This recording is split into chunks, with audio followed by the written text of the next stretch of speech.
Assalamualaikum warahmatullahi wabarakatuh. Bismillahirrahmanirrahim.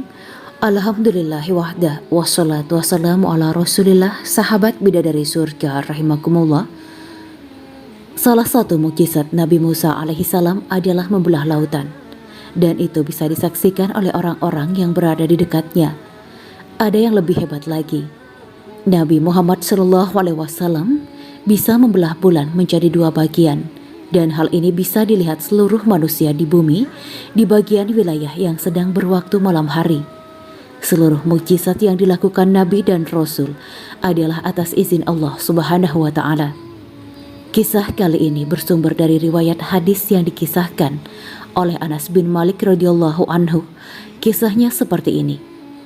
Pada suatu malam di kota Mekah, ketika itu Nabi SAW sedang melakukan tawaf di Ka'bah. Dan kisah ini terjadi sebelum Nabi SAW hijrah dari kota Mekah. Artinya saat itu kekuatan kaum muslimin masih sangat lemah. Dan ketika itu suasana malam sedang bulan purnama. Mungkin kalau di tanggalan Hijriah berada di waktu pertengahan bulan. Ketika Nabi SAW sedang tawaf di sekelilingnya, ada beberapa orang Quraisy yang sedang memperhatikannya.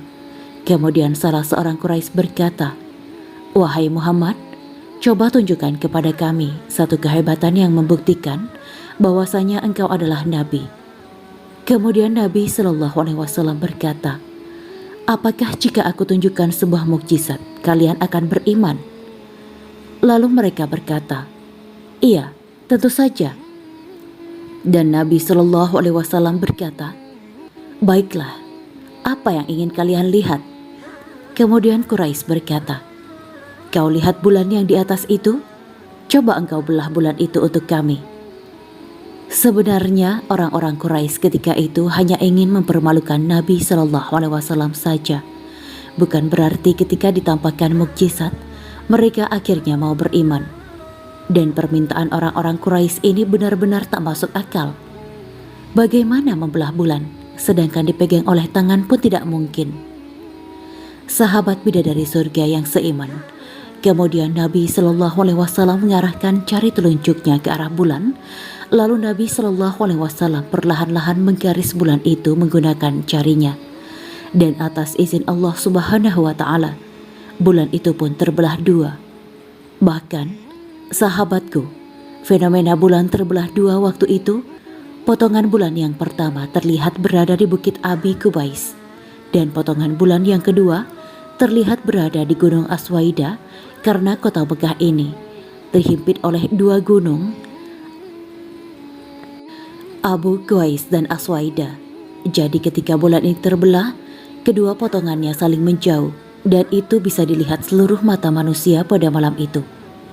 Namun, bukannya mereka beriman karena melihat mukjizat yang luar biasa dari Nabi SAW. Mereka malah berkata, "Sungguh luar biasa sihir dari Muhammad." Kemudian ada seorang yang berkata, untuk membuktikan ini sihir atau bukan, "Bagaimana jika kita bertanya kepada orang-orang Quraisy yang berada di luar Mekah, yang akan datang dari berdagang, dan mungkin beberapa hari lagi mereka akan sampai di sini?" Artinya, ketika itu orang-orang Quraisy menganggap bahwasanya Nabi Muhammad SAW tidak benar-benar membelah bulan. Mereka berasumsi Nabi SAW hanya menyihir mata mereka yang seolah-olah melihat bulan itu terbelah menjadi dua bagian. Sahabat bidadari surga yang dimuliakan Allah, singkat cerita, beberapa hari setelah peristiwa itu, sampailah orang-orang Quraisy di Mekah. Mereka datang dari luar Mekah.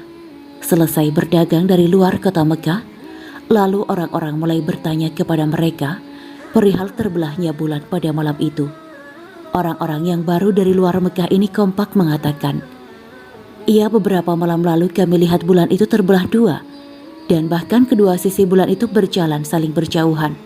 Tetap benar sahabat, kalau memang ini sihir, tidak mungkinlah orang luar kota Mekah melihat hal yang sama. Tetapi ketika itu tak ada satupun orang yang menyangkal bahwasanya mereka benar-benar melihat bulan terbelah dua. Tapi bodohnya,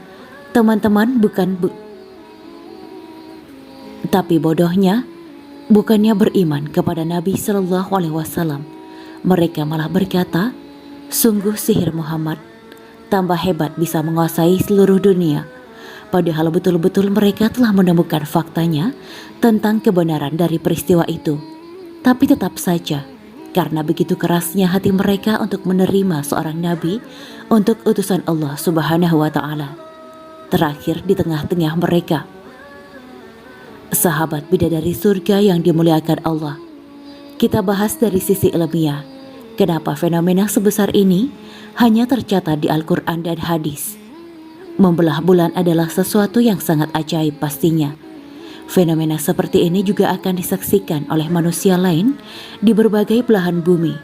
Bahkan mungkin rotasi bumi akan terpengaruh karena kejadian luar biasa pada malam itu.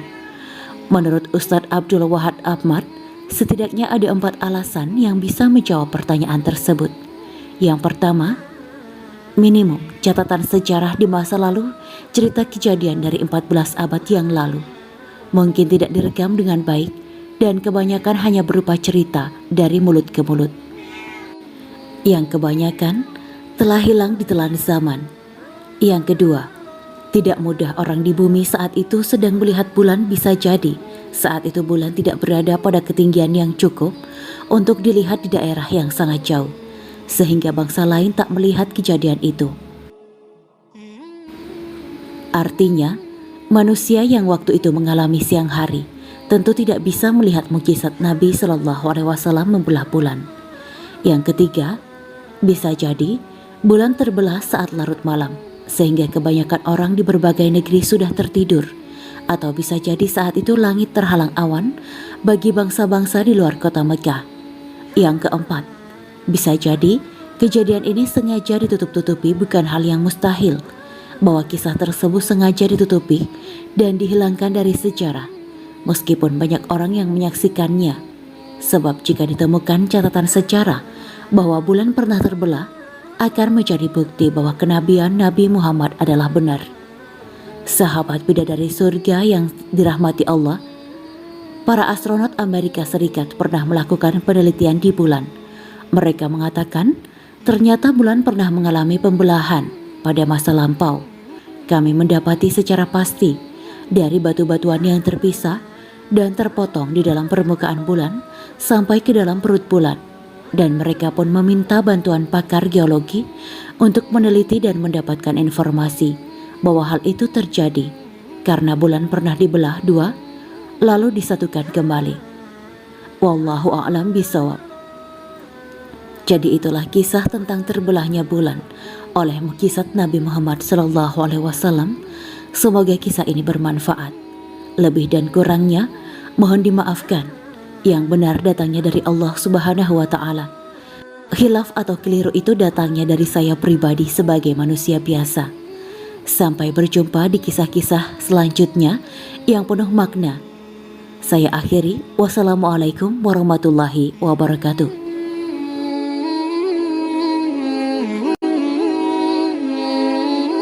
Demikianlah kisah Islami bidadari surga pada hari ini. Jangan lupa like, share, dan tinggalkan komentarnya agar kami semakin bersemangat dalam membuat konten yang lebih baik lagi dan dapat diambil ilmunya. Semoga bermanfaat dan menjadi amal jariah kita semua. Amin ya mujibah sa'ilin.